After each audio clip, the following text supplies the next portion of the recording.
Right, hello, welcome back. This is The Baker's Dozen, episode 13, and it's the terrible trio tonight. Mr. McAllister is out and about in Ilkley. Awesome, boo! But I'm sure he'll be there tomorrow morning to give his wonderful tours. Right, so hello guys, how are you doing? Good. Alan, Not too bad. I've been much worse. had a good week? Yeah. Good stuff? Yeah, steady away. Steady away. Well, that's good. That's good, right? So for those people who may not have watched this podcast before, we're doing this part of the community project, which is Milner Field History and Discovery. Obviously, Chrissie's cause, which started last June, July, which is for us to redefine and outline the border, the outline of Milner Field House to help. There's a point here as well where we need to make people aware that this is becoming slightly a more serious concern for local council to preserve the place. So what we're doing is we're trying to be a part of that with a lot of good other people that we've got in touch with over these last few months. And yeah, we're here to talk about what we've done over the last week. If you want to get in touch with us, you can do on Facebook. Just search Milner Field History and Discovery, and any podcast. It's on all the channels, Spotify, iTunes, it's on YouTube, it'll be on BitChute, Rumble and other places as well. So if you can't find it, just Google Milner Field podcast or Milner Field History and Discovery, and it should come up very quickly because we'll be doing this quite often. Right, so, Alan's, have you got disco lights, Sir Alan? It's just a telly just went off, but it changed all lighting. Red and blue. Blue like red light. So I forgot on telly we're going to go off at any point. Well, all right. Well, yeah, just don't, if it starts flashing, you get your glow sticks out. Right. Oh, I won't make them flash, don't worry. Not today. Another night, maybe. Oh, right. So, Chrissie, we finally solved a big part of the mystery of the luggage entrance, which is an alcove, a recess into the house, just under the bell tower. Over the course of the last week or so, didn't we? And yeah, I'm going to tell people how that went. I mean, it was it's been a bone of contention since last year for me because obviously tracing the outline means indeed trying to trace the entire outline, but a portion of the, should we call it the rear of the house, the courtyard, as you walk up to the remains of the porch, to the left would have been what was it called where you hung your coats? Cloakroom and Cloakroom, boat room. Yeah, and then namely the Queen's bathroom, because that's where royalty washed their hands apparently. The bathroom, I believe, was situated actually within the foundations of the bell tower. And of course the bell tower has vanished completely. We did find, Andrew McAllister actually found the foundations to the bell tower under the soil. Oh, so they still exist then under there then? Partially, you can see the red brick where it was, because it was obviously built in, the foundations for the tower were built in red brick for strength. So yeah, it's got to go down a fair bit. Yeah, well, it was about 2 inches under the soil, but the bulldozer or whatever cleared that section through the library to the front of the house obviously did a very, very good job of flattening everything. Yeah, a bit below floor level, wasn't it? Sort of. Yeah, so well, you can't really, when you get there, there's just this big gap in the middle of the house, and it's very difficult for you to sense where you are because of that. Yeah, it ruins a lot of it. Ruins a lot of where you think you are, and then you see that. Exactly. So finding this little alcove, which I never really knew existed until I had to study photographs and obviously the floor plan. The very small alcove, which recessed at the very end of left side of the bell tower. It wasn't a very deep alcove, but we kind of knew where it should be, but we had this horrible feeling that the trees were growing right over the remains of, or if there was any remains of, the luggage steps. And as we know, there's been plenty of other exterior steps that we found. Well, we found the gentleman's entrance, didn't we? So you kind of figured that the steps would still be there. And yeah, we managed to locate the stairs. I think partly because we traced the very left of the house, which was the domestic side. You know, we managed to find a weird sort of corner where it's not all together, but it gave us an idea. And then, of course, the obligatory Milner Field Jenga of of huge pieces of guttering, stone guttering laying. There's always a bit of guttering knocking about. Well, God, honestly, there was guttering. We still haven't managed to move. I think we moved one piece off of the steps. There's another piece that we need to move. And then there's a humongous one that we did move that we need to just completely move without giving ourselves, you know, hernias or injury. But yeah, we found the very top level step. There was only 3, and that included the top platform, which it's quite hard to sort of, you can see, but you can't because there's still some guttering laying flat on top. Yeah. Right as you would have stepped up to the top level. But it's a very if you know wide. What you're looking for, you can find it. Well, yeah, absolutely. But it's a very wide and a very long top step. And obviously, back in those days, they didn't carry suitcases. It was steamer trunks and so forth. You know, it was the days before aeroplanes. The top gentleman's entrance is a very long step at the top, though, isn't it? It is quite a long step. Yeah, it is. Like it's built into the house, sort of thing, to build a top step. Yeah, like house, part of the floor, isn't it? I believe. Yeah. But David was digging away after we'd found the top step, and he managed to locate the actual, thankfully, partially existing door frame. But like the bricks either side, which incidentally is just dress. There's no carving, nothing, because obviously it was domestic. So that's another. Won't be anything fancy, you know, when it comes to like domestic side is a thing that really does. I love the domestic side of all posh buildings, to be honest. Well, I think that's the people that represent me, you know, so to speak. If you know what I mean, it's I'd have been a domestic servant back in them days, or I'd have worked down mills or worked in pit or something on them lines. So yeah, that sort of thing that sits directly to me. Well, interestingly, Alan, the interior, some of the interior brickwork survives just inside the doorway, and it's exactly the same. Not patterned like in a gentleman's entrance, but the same brick. But someone had taken the time to paint each blue brick like a grey. White paint for each one, wasn't there? And the base bricks, but they were painted white. We'll not let them do that. We'll not let them think to do that. Did they think it was to get seen and get inspected or something? Maybe when royalty came to look, they didn't have a look around the whole house, maybe. No idea. I doubt very much royalty would have gone in that doorway. I don't know. But... No, probably not. No, but I remember remarking that the big stone, the big flag right at the bottom of the luggage steps entrance was the biggest flag we've found anywhere. It's absolutely huge, isn't it? Yeah. No, it's got to be big if you're saying it's the biggest one you found. I've seen some at Bidens and I've not seen. It was definitely. It's definitely by measure, by the size and the width and the depth of it is the biggest one. But also we need to mention the coal chute, don't we, Chrissie? Oh yeah, I've forgotten all about that. Oh yeah.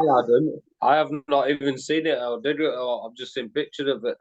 Yeah, well, we did fill it in afterwards just for safety reasons because, you know, to the kids' dismay as well, because they did a lot of the work digging it out. The local kids from Gilstead, bless them. Out again. Yeah, if you don't fill it in with mud. I know. Well, down in the basement is down in the basement is a said coal chute. It's easier to take the muck out than it is to take the original muck out. Well, maybe, but I mean, it was filled in quite a lot with pieces of. It does look like a coal chute to me. It is a coal chute, even though John Thorpe on Facebook has a slight bone of contention with me over it, and he seems to think it was some sort of window, but it's you know It's got a vertical shaft built into it's a coal chute, we know. It's got the brick at the top with all the little holes in, which was probably placed there as a reference guide for some reason. You know, this is a coal chute. So, but yeah, we did that, and we pulled out some smaller pieces. Someone had already taken the liberty of pulling out huge pieces of chimney. The decoration around the chimney, should I say. Excuse me. And yeah, what a wonderful find. And it had a platform all the way around it with a recess that something would have sat in, presumably as a weather cover or something. But yeah, we documented it, we took photographs, and then we filled it in, because I don't know how long it'll, if someone does decide to open it up again, then we'll just have to fill it in again with larger pieces that can't be pulled out. I remember being last Saturday when we got there. I remember remarking that one of the straps was hung over the tree there, and I went over and looked. Why is it hung over the tree? So when I went there, and then I saw that like the three big stones had been lifted out. I was like, someone's done this. Who's done? Thankfully. At least we didn't get a double hernia doing it. Oh, but the kids came along and they were like, "Oh yeah, this guy come and helped us lift them out." So they'd done the hard work for that. So bless them, and they came back and helped us, didn't they? They did, and I had to explain why we decided to fill it in as well, because I think, have we lost Alan? Possibly. Yeah, his connection's not that great, but yeah. So yeah, we did fill it back in again, and then we carried along that wall. Well, later on we'll talk about that towards the cellars. So yeah, we were pretty busy with a lot of that stuff. But yeah, there were some big square blocks, weren't there, right in the middle of the doorway, which really took some on the Sunday. Took some. Yeah. It took some real crying out. I was like, yeah, they looked to me like with Super Jenga, the super Jenga. It was like block upon block, about 5 or 6 blocks. It always is. It always is. What's made me quite curious, and it sparked my imagination in a way, is I think a lot of these things were put there before demolition. Yeah, maybe so. Yeah. Blocking off entries into the ruin, to be honest with you. It kind of seems to make sense that that would have been done. Have I frozen again? I'm sorry. A little bit, but I can still hear you. Yeah, so there's obviously a clear picture emerging of what was done to make sure that those areas, entrances into the cellars and so on, coal chutes, were all blocked off by I think that's been done in for years and years as well. Before they got down on that. Yeah, that was. I was just saying, Alan. I think judging by what we've been pulling out, I think especially since I got stuck in again into the Orangery doorway. Yeah, I mean, at the end of the day, it does look like a lot of the structure was sort of pushed into the doorways to keep people out for safety concerns. Yeah, obviously. I found that quite fascinating what you were showing me pictures of. But, yeah, I think that's what it is, because there's just there's no rubble underneath.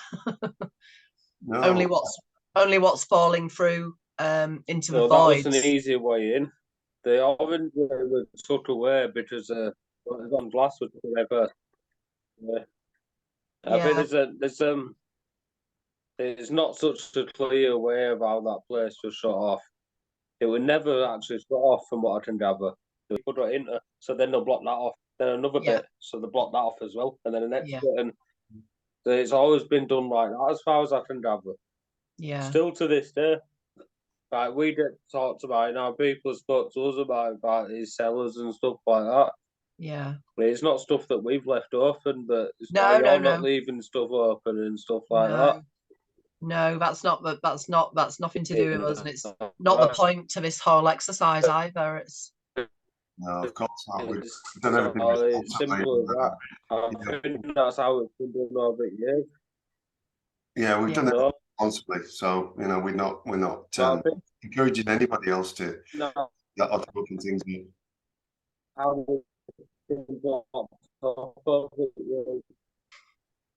We're losing you again. Sorry. Hello? It's amazing there's that little cellar entrance it's still in. It's amazing that still stands. I used to as a kid, but I was a bit. I don't know about your love of spiders, but Oh, yeah, there's spiders everywhere. So, so I think that when I was a kid, so did that things, but that was. I might be a bit of an idiot now. You lost my. ground control Tom. You said Tom. he's all gone Pete Tong. Well, no, it's all right. I think, sometimes connection can break up a little bit, can't it? So, around the steps as well, we were kind of praying for rain, weren't we? Last few, there hasn't been any. So, like when it rains, it'll wash things down quite a bit, and it'll look a lot better. It will. Maybe we'll get some showers soon, and it'll wash things away, and I mean that's what I'm hoping for on the Orangery doorway actually, because once the water hits that stone, it'll start cleaning off all the soil, and they're very light coloured where they've been buried, which is quite amazing actually, considering how long the place was stood empty and as a ruin. It's obviously not going to impede me coming along and uncovering these parts, but they're always going to be the colour that they were. So look how the stone come through from the front of the house, from where the anti-door is, like down through there. Look at the colour of that stone. How gorgeous is that colour? Yeah, it really is beautiful. It's very light sort of, don't know what kind of colour. I was almost imagining it to be grey or something, like a very light grey. Yeah, it's I find it very dainty colour, sort of. It's very, very looked after colour, sort of thing. Very nice. Yeah, if that makes any sense, I don't know, but but it does to me. Very different to the other sections, I have to say. Yeah, because that's all in your face, blackened. It's right there. It is all here. Sandstone colour. Yeah, sandstone, either golden or it's in your face. Yeah. That place. Yeah. And that's so different to that. Yeah, the round by the around outside that, apart from marble and bits like that, but no proper sedimentary rock. Yeah, the Orangery doorway seems to be quite I don't know, very sort of grey coloured stone. Yeah, it probably limestone as well. Yeah, I think they tended to use that for all the doorways. Yeah. And then obviously the mixture of sandstone for the main dress stone, keystones, granite limestone for the doorways, and then your different coloured bricks. It was just like the mixture that they tended to use, and I think at that time it was quite innovative.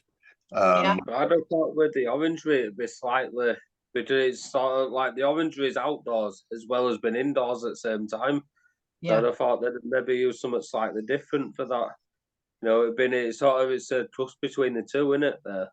Yeah, kind of, but it was it was more indoors than outdoors, wasn't it? Because it was. But it was also more outdoors than indoors. It was never meant to get wet as such, was it? Really, maybe a little spraying. That's the only difference. The only thing that the only ever never got wet. Everything else, it got all the rest of it. But everything else, it was always meant to be outdoors, but indoors at the same time. It don't really make sense, but it does make sense, doesn't it? I get what you're saying. Anybody's conservatory. Yeah. When you go from your house into your conservatory, it's the same thing, isn't it? It's exactly the same. In fact, actually, you're right there, because it would have been quite moist in there. If you think about the heating and the water, and to keep the exotics alive. There'd have been so much condensation rising all day, every day. Yeah. And I think it was under 400 in there. Yeah, there was. And also in that picture that I don't quote me on that. But... in one of the pictures that I've put on what is it? It's our group cover photo of the Orangery walkway back in the day when it was all green. Oh, yeah. You can see actual stains on the grating from where the water's been dropping. Yeah. Well, there's actually I'll have to look at that in a minute. Yeah. You can see sort of almost like puddle marks from water dripping, because that'll obviously make complete sense, because it drips from it's all glass, isn't it? So, and it would be quite moist in there. Yeah, it won't have the same sort of this ventilation that we have these days and stuff like that. The electric ventilation and you know, so it'd always drip, won't it? Yeah, it would. And also that was, I believe that photograph was probably around the time of the first structure, so the Salt era, rather than the Roberts when they changed it. Oh, so it's right in early days. That's within the first 20 years or so, isn't it? Yeah, I believe that is one of the original photographs of the house when the Salts lived there. So there was only 2 conservatories, wasn't there? There was the Salt era and then next one. Yeah, Roberts. So yeah, that's when the mosaic. That's when the mosaic floor went in. Yeah. Yeah, that's when they took out all the vented floor and all that. And probably. I mean, yeah, because they had radiators installed, didn't they? yeah, it was all vented floors and stuff, wasn't it? Originally. Yeah. Oh, of course. Now that would be another higher tech originally than it was what it ended up in. Yeah, that would give rise to the why the outer of the glass house floor was grating, just like the walkway. Yeah, it was most of the inside of it as well. Were like that as well. We've seen pictures of it where they've been sat there in the proper conservatory and it's all drated on floor. Yeah. That would have been so heat could have risen from the pipes below, I should imagine, not just the roof. I did read somewhere that the grating along the Orangery specifically was so the roots didn't get fouled. But now I'm wondering whether or not it was dual purpose for the heating as well. It went a lot further than that. That was just the old, the old sort of vented floor. Yeah. And it carried on further. It carried on right into the full conservatory. We've seen pictures of it, haven't we? We've seen pictures. Yeah, we have. It just made sense that it would have carried on. So yeah, of course, and obviously we've seen the pipes underneath that sort of opening under the turning room as well. So yeah, there were light bulbs in that as well. Yeah, no, don't. Oh, while I was doing the doorway, by the way, yesterday, you found another one, have you? Loads of spiders came out. I was like, ooh. I don't mind spiders that move. It's the spiders that are in sacks that don't move. I don't like them. I completely agree. But one actually walked onto my hand, so you can imagine how I reacted. I was like, ah! Lovely. I can imagine you can't deal with it, but I could. If a spider walks on me, I'm not bothered. No, Alan, it was a big sweaty one. No. Big sweaty one. So if it's a sweaty one, then I'll let you off. I know. Can I just say, I was actually amazed when I was pulling out that one of the arch pieces that was sort of buried sort of in the doorway. And the Orangery doorway, yeah. I pulled out one of the carved pieces that formed the arch. And it was really heavy, obviously, but it was a smaller one. When I pulled it out, I saw I saw all the void underneath. But I also saw lots of droplets of water. So it's obviously getting very moist down there. And that's why the spiders are breeding. I was like, ah. Yeah. That means there's a big space under there. Yeah, I know there is. I've seen it. They need to have time to, a bit of dandle their light bulbs. Yeah. So they need to have they need space, don't they? Yeah. Readily, air flowing through and stuff like that. That's why they're doing it. And if we know spiders like we do, like Alan knows spiders, then they'll be I love them. Soon you start getting to a place where they're going to come up and they're going to come looking for somebody. They're going to come looking for you first, Alan. So marching up to Queensbury. If you bring your camping pots and stuff as well, they'll be living in your rucksack before long. They can come up to find me. They'll be on you. The size of Mike Tyson. By the time they're up here, the size of Linford Christie, they're tiny. They'll be on you like Kardashians on a billionaire. Anyway. Kardashians of Kardashian spiders. There you go. Got a well here then. So there we go. Right, yeah. Well, the luggage entrance steps as well were fairly broad. As we saw, quite a lot of roots, dead roots and things around there as well. I think the main remaining block is under a dead tree, isn't it, Chrissie? It is. As always. And then, of course, Alan, you'll see it when you come up there. You'll see where it's placed. It's probably in the wrong spot, and we can probably get it, out of the way. Obviously, we don't upset too much, and we don't want to go inside the house too much at all. But and we need to give a shout out to both Sharon and a new volunteer, Sherry, as well, that came to help us last Saturday. Didn't he do a fantastic job? Didn't he do a fantastic job, Chrissie? Yeah, absolutely. Just they were like machines. It's like, this is what we need, you know, and just, you know, I literally, when Andy had left doing his tours, I just turned around to Chrissie and said, I'm totally outnumbered now. We were outnumbered in the first place, but it's like, yeah, the girl powers come to, the lady powers come to Milner Field. I know, but I need some big strong men to help me lift some of these. Well, there you go. I don't know where you'd find one, to be fair. I don't know any of them strong men. Oh, come on. I'll have a think about that. I'll buy them all some lagers. Yeah, no, it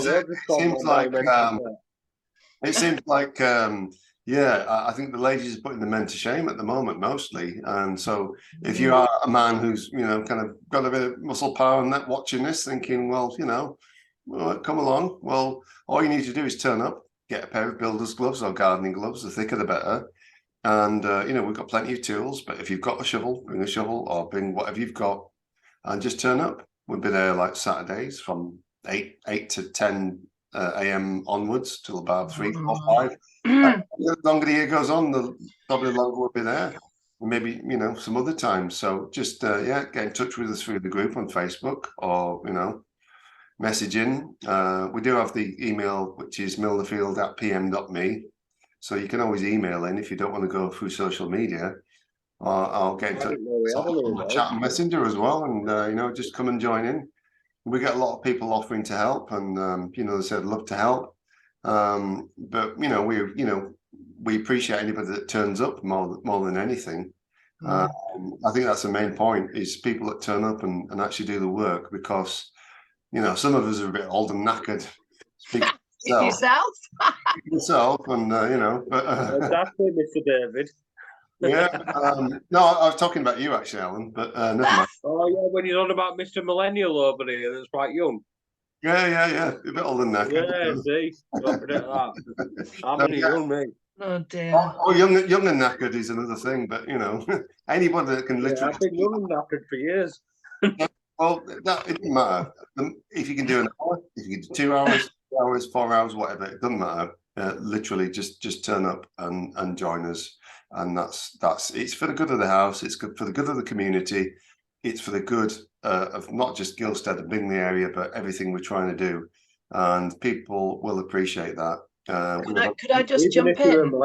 Sorry, go on, Chrissie. It's actually very good for your mental health as well. Oh yeah. From my post earlier today, it's I was reminded of something by a sweet lady that dropped by on a tour. Something I knew already, but you know, you forget things as you travel through life. And yeah, I always thought it was the energy of the house that made me so chipper by the time I was leaving, but apparently not. Apparently it's the soil and you know, the chemicals. Sorry, the bacteria in the soil. That is it. Do they create serotonin, or is it?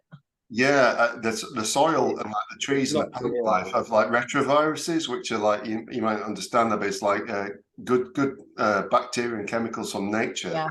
Yeah. And active bacteria that gets in the system and helps you grow. You know, like kids always enjoy playing in the dirt, and they enjoy climbing trees, rolling in the grass and so on.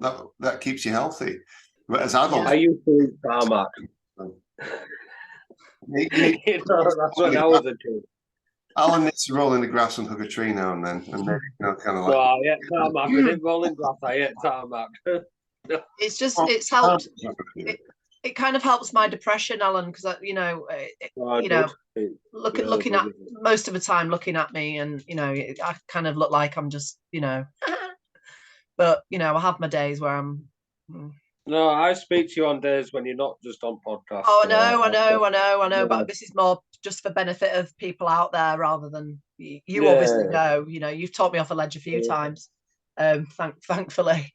But yeah, there's something to be said about being, you know, down in the soil and disturbing the soil, and it, you know, like going up your nose and in your mouth, and you know, the way I see it is, if you end up down in dirt, the only way is up. Oh yeah, you know, absolutely. That's very wild of you. Yeah. That's how I see things, without getting into it, but you know, that's true. Very true, yeah. And the smell of the soil there at Milner Field is very rich in minerals. It must be because Yeah. it smells like many, nowhere many else. years with no cultivation. That's why it smells so good Yeah, there. it's It's got no really cultivation. The distinctive. fruit trees around it are the Yeah. best fruit trees in the country, probably, because of no one's actually cultivated them. Yeah. Fruit trees don't go without cultivation, so. Yeah, Yeah. if you think about it, it's like a microclimate, like a very small area with a microclimate with all these trees and plants Exactly planted that wouldn't have grown naturally in this country, and they've had Oh, it's in Bingley as well. years or so. Bingley's got its So own they're microclimate. really gonna establish themselves, and that microclimate is now quite advanced. The number of different animals and birds there is just off the scale. So you look at the size of Milner Field from, like, you know, when you go up to Wallerton and you look at it from distance, that's how big it is now. It's so much woodland now. You don't understand. Like, you know, we look at it over there, if a little bit of woodland. Look at it now. It is a proper woodland now. It's full on woods. It's a big area. You know, it's not just a bit of woodland. It's a full woods now. Yeah, it is all the way down. Yeah. There's a lot of animals and there's a lot of all sorts that rely on that place to live. Yeah. You know, and it's still people living on it. It's not people as in us, but it's things. It's still wildlife, insects. Yeah, absolutely. And that's why we're always really, really careful with what we're doing as well. I mean, you know, we're not just running through the place wrecking it. We're very mindful about what we're doing.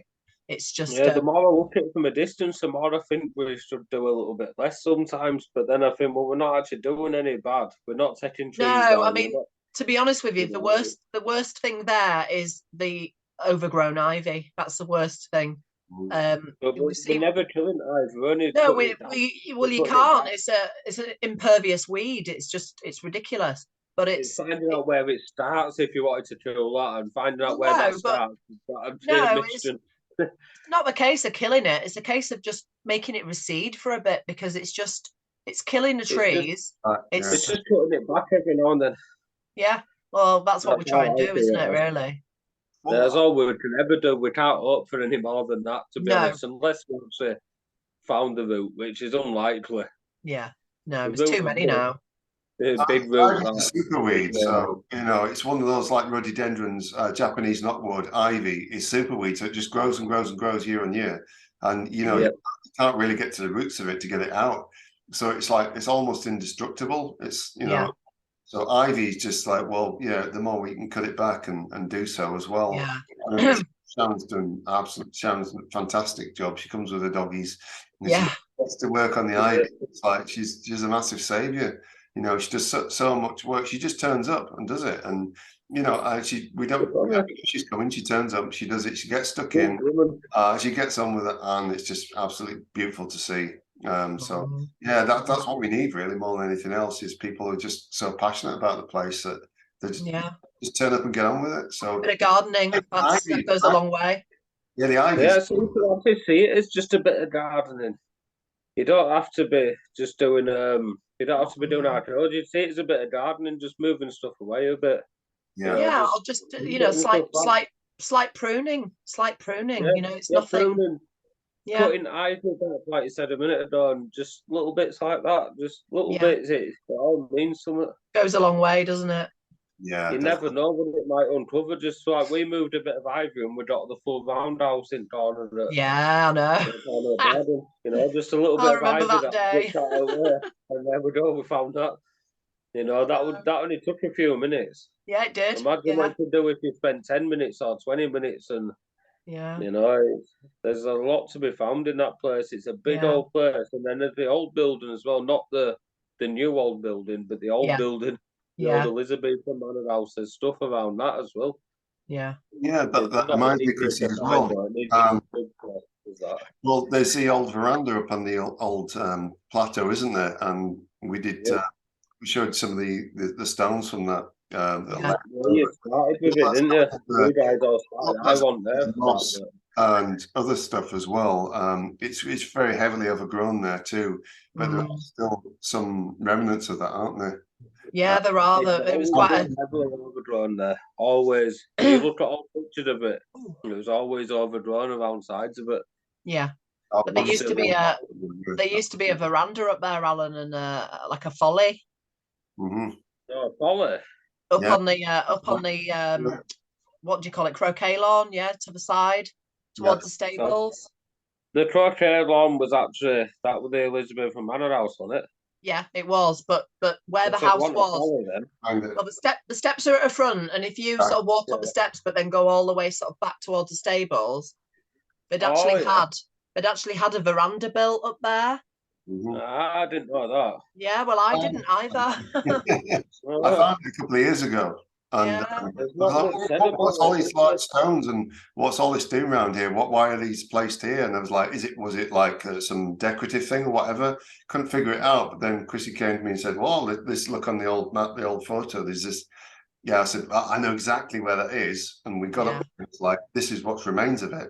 A lot of it, that area is soft. There's been a lot more soil growth and vegetation growth up there. So, yeah, it's been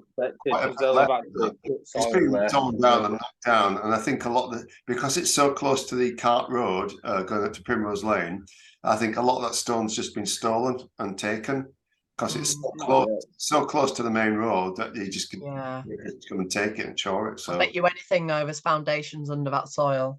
Oh yeah, if you go deep enough, it would take. It's too deep. It's too deep. Yeah, for me that's the catch-22. Is whether you should dig down and find stuff or whether you shouldn't. No, I don't think it needs doing. To be honest, there's plenty of other things to be doing around there than that. It's lower down the list. We need to look at that, but on the you need to come up. You need to come up and get to work on that kitchen roundhouse. You do. No, just because you want me to move some big old lumps of stone.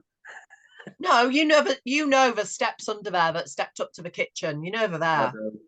I do, yeah. You know, I do know exactly where they are, and I've looked at them, and I know they still exist. So I've looked at them from underneath. So no, I'm not on about those. I'm not on about the ones from my house. I'm on about steps from a kitchen courtyard that led up to the roundhouse kitchen door itself. Yeah. I don't know they exist. Actually, I don't know they exist. Yeah, there were steps from a kitchen courtyard that led up to the kitchen front door, to the octagonal kitchen. I know that there have been a few sets of steps up to different parts, up to laundry room and up and so on. And then a few you just know they're still under there. You know they are, and probably kitchen floor as well. Yeah, the steps are always about that size in this place. They're massive, aren't they? So they always survive for some reason. Well, they're just not taken, are they? They're so big. I'm surprised if the veranda steps didn't survive, to be honest. Mm-hmm. Oh, yeah. No one hit the gentleman's steps. So as soon as the gentleman's steps one night. All the luggage entrance steps, I mean, they're all still there. Yeah. Apart from where bulldozers gone through. Yeah. You know, exactly. They've buggered that up a bit, but... Yeah, they have, indeed, they have.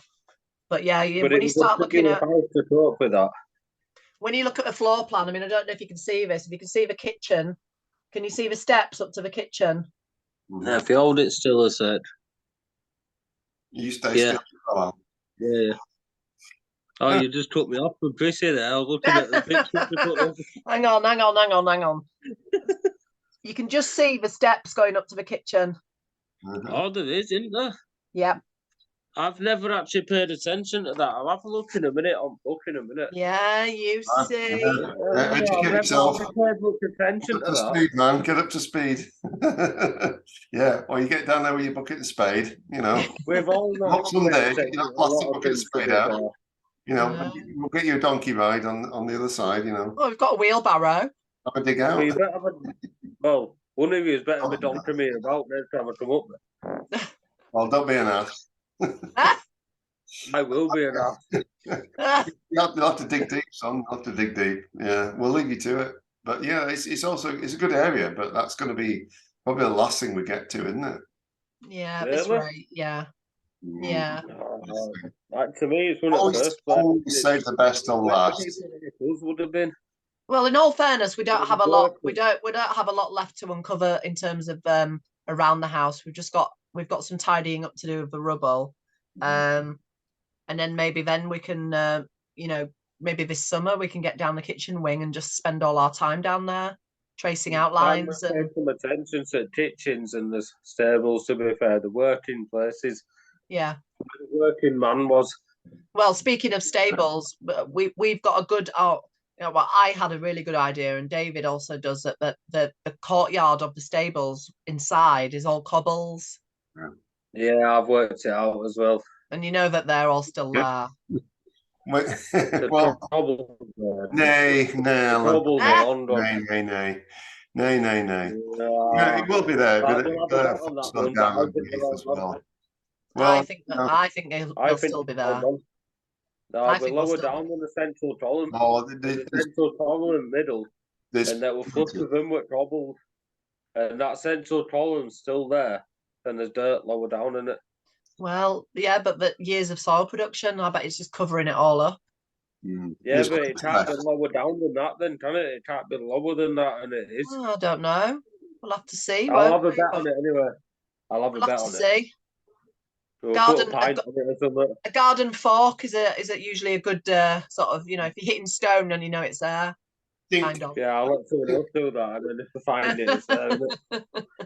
Yeah, exactly. Well, this is it. So where we went from there, we've covered the coal chute, we covered the luggage entrance. So now Chrissie's did their own massive solo effort on Thursday, yesterday, to the Orangery, and I got there late on. I was like, oh my god, there's one woman done all this. I can't believe how much Diana Cooper. It wasn't easy. Diana Cooper's got nothing on Chrissie, so you know. No, I know. Well, what can I say? There we go. You just sit up there. You used to sit up there in the corner, but now it's all gone down a few feet. Yeah. What the hell? Yeah, that's my.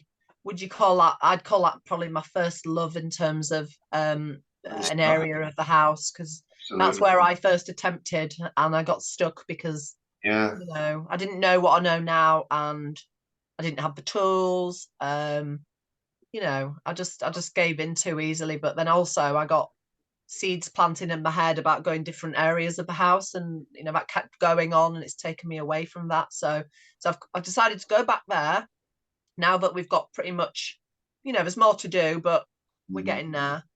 And I thought I'd just start trying to you know, just sort of dig down a little bit more. But you know what it's like when you're working in one place, it's you get stuck in.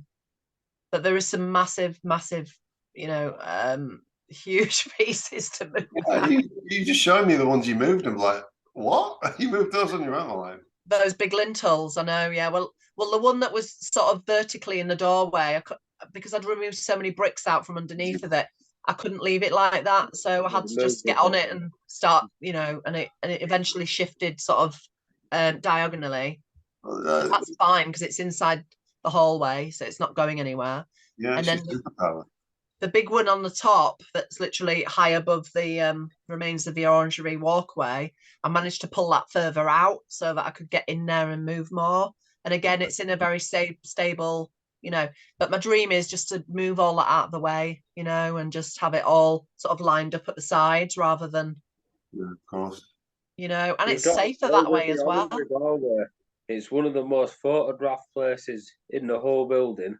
Yeah. Everyone's always seen the Orangery bit. They always remember that. So seeing it in actual person, if we can dig that out. Yeah, and you could actually walk up to the doorway. They can stand there exactly where someone else, where Captain Salt had their pictures up and stuff like that. You know, they can actually imagine that better than anywhere else we've dug up anywhere in that whole building. Yeah, but also, Alan, that part of the house, that area has always been quite tricky, hasn't it? A bit dangerous even, I think. It's, you know. But that bit, well, I wouldn't say dangerous, personally. I think teetering. I'd say a bit like treacherous, maybe. Treacherous, yeah. Treacherous then. Yeah, Chrissie knows anyway. She's danger enough, you know. So yeah, definitely, it is depending on how you look at it. But yeah, there's a lot around there, and that pathway then to the edge of the drawing room and to the bay window is the final frontier, the final place, you know, to go around to connect the rest of it as well. Yeah. So yeah,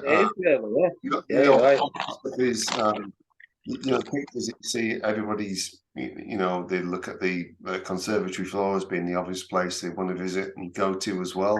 Yeah, obviously that's That's like the dance floor. Oh, dance floor. Do you well, know, it's always it's been good a that slight. Andy's not here. It's all that floor. That floor's always been a slight bone of contention for me because so many people have called it marble, and it is not marble; it's concrete. It might have had a glazing at one time and made it look like marble. It's based on Lots of different based on sorts the of floors that they materials. had at in the villas at Pompeii. Oh yeah, I've been to Pompeii. Last time I went to Pompeii was back in 2002. 2002, 2001. And yeah, what they used to do is they used to make a similar, not quite concrete, but a similar composite that they'd make out of different rocks and things, but it would be slightly mosaic. So they actually copied it off of that style because back in those days they were very much into the old Teutonic stuff, the Roman and all that. So they copied it directly from the styles of the villa house floors in Pompeii. Yeah. Well, we know that the Roberts had. Most pubs of the day, they did that same thing. If you look at a pub of the day that still survives its entrance, and that they still have a mosaic floor. Yeah. Most pubs of that day still have a mosaic floor. Yeah, it must have been quite in fashion at a certain time, man. Anyway, but there's a few. Yeah, turn of a century. Yeah, the patterns, styles, and everything else that they used is exactly the same as they did at Pompeii. They used exactly the same size and square of tiles to make those, and the floral patterns in the centre of the top of the floor and around the edges are very, very, very identically similar. So you know, it's kind of one thing that they did. They tried to mimic that style, and I think they've reproduced it really well. I wonder what they glazed it with. Put it on a good style, didn't it? They definitely glazed it, they definitely glazed it to an extent because it's lasted so long. And of course, it's been broken up a bit now by the kids and stuff. They're smashing it with stuff for whatever reason they want to do that. I don't know, but yeah, it's breaking up. I'm not saying I used to smash it, but I used to play in there as a kid 20 years ago. I had some fun in there. Smashing it then. You know, they've dealt with people like me over the years. Yeah, it's recent. That's a recent. That's a recent thing, Alan. That's happened. No, I know what you mean. I know what you're getting at. Yeah, I'll take it away from that. To be fair, you know, just the normal general wear and tear of a place. It's always been played in over the years. Always, as far as I know, anyway. Yeah, they might be subsiding a bit at the moment as well. It might be subsiding now as well because it seems it is sliding in a bit too. Yeah, it's cracking. It's sad to see it like that, and it's definitely got worse over the last 3, 4, 5 years as well. Yeah. I'll have a look at it. I'll notice it then. I don't really pay that much attention to it anymore because I've seen it all my life. So yeah, it's down in the bottom corner where that weird curvy tree is. It's starting to sink. Oh yeah. Yeah. I would look crazy. You know, it's just I've seen it all my life. You know. I know. It's like an old friend. So it's like I'll just pretend you're not there and then go see something else, and you know, it's a bit like that. I'm going to give it a sweep tomorrow. Actually, I've borrowed one of my mum's brooms out the garden, so another one. You're going to buy the broom there as well. Another one, another spade, and another metal dustpan. I've like nicked them all off my mum. So how many brooms have we been through in the last month? How many what? How many brooms have they been through in the last month or so? Oh God, they just break, don't they? Like 4 or 5, I think. It's like a load of them. Well, when you end up with misses that like to brooms and you know what you're doing, then don't you? Well, I think it's the same brooms had 4 new handles and 3 new heads in the last month. So. Well, it sounds a lot like Harry Potter to me, if I'm honest, but who knows? Anyways, right. If I see one of you pull up in a magic flying handler, I know there's something up. Well, never count it out. Well, you know, you never know. Tomorrow, Alan might come up flying on the back of a big griffin or something. I don't know. No, I'll be in the handler, to be honest. My dad had an handler, so. You know, the stranger things have happened. So, yeah, well, strange things have happened in my time. Believe me. Exactly. Right. So, was there anything else that you wanted to mention? Not personally, no. We covered pretty much everything for this week. Yeah, we covered quite a bit. Yeah. We always have a lot to talk about, don't we? So, I mean, it's hard to, put everything in words. And for people who are more visual as well, thinking about the pictures and the videos and stuff as well, just go to the Facebook group, Milner Field History and Discovery, and you get daily updates there as well, of all the photos, especially from Chrissie and Andy and the rest of us and myself. And you'll always get a good idea there, what it looks like, the work that's going on and things that have been done to conserve the place. And as I said before, we're on all social media platforms pretty much. Just search for Milner Field History and Discovery podcast and you'll find us. So yeah, it probably only remains now to say, well, thank you very much for watching and joining us. Episode 13 is a bit of a landmark because it's over the scale. And thanks to Alan and Chrissie for joining me.